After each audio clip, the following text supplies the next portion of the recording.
Vos 4 km nuo parduodamo sklypo yra išsidėstęs Pašilaičių gyvenamasis mikrorajonas, vienas švariausių mieste. Jame gausų parduotuvių, kavinių, veikia paštas. Čia taip pat yra 2 gimnazijos, rusų mokykla, 5 vaikų darželiai.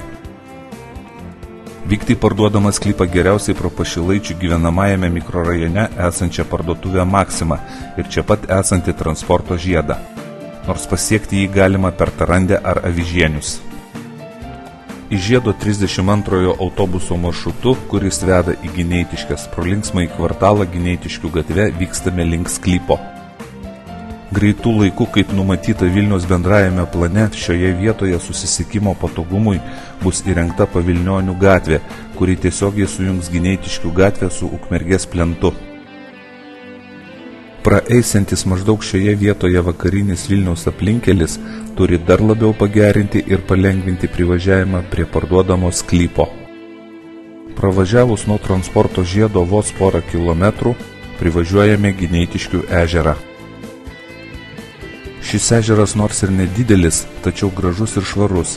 2004 metais užbaigus vandentiekio ir nuotekų magistralinių tinklų klojimą, į šį ežerą nebepatenka teršalai. Važiuodami pro ežerą kairiau, toliau judame link sklypo. Dėl nedidelio 8 km atstumo nuo miesto centro, Gineitiškės ir jų apylinkės yra ypač tinkamos gyventi. Ežero gatvėje privažiavus elektros transformatorinę sukame į dešinę. Pavažiavus į priekį apie 150 metrų prie tvoros sukame į kairę. Šį žvyrkelį greitai turėtų pakeisti šalia sklypo praeinantį užmiesčio kelio trasa, esanti bendrajame plane. Pavažiavus trumpąją gatvę 600 metrų pasiekėme parduodamą sklypą. Parduodamas sklypas yra Vilniaus rajono krašte, besiribojančiame su prestižiniu Tarandės individualių gyvenamųjų namų kvartalu. Pagal bendrąjį planą šis kvartalas tai mažo užstatymo intensyvumo gyvenamoji teritorija, o tai garantija, kad daugiabučiai čia tikrai neiškils.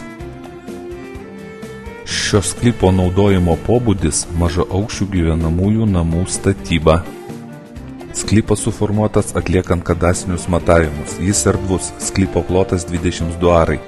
Toks plotas leidžia statyti nedvibutį gyvenamąjį namą, kuriame galėtų įsikurti kelios šeimos. Sklypas viena 30 metrų kraštinė ribojasi su keliu. Statybų metu šis platus įvažiavimas į sklypą būtų didelis privalumas. Per jį lengvai galėtų įvažiuoti kranai ir kita sunkioji technika. Sklypas įdomaus landšafto. Sklype likę seni pamatai ir šulinys. Šalia nuolat gyvena jau įsikūrę kaimynai. Greta statoma daug naujų namų, vystosi infrastruktūra. Už 500 metrų yra dar vienas gražus Gilužių ežeras. Priešais sklypą yra galingas transformatorius. Šalia stovi elektros stulpas. Įsigydami šį sklypą įsigysite ne tik didelę erdvę, gausybę žalumos, medžių, bet ir vietą ramiam gyvenimui bei poilsiui gryname ore.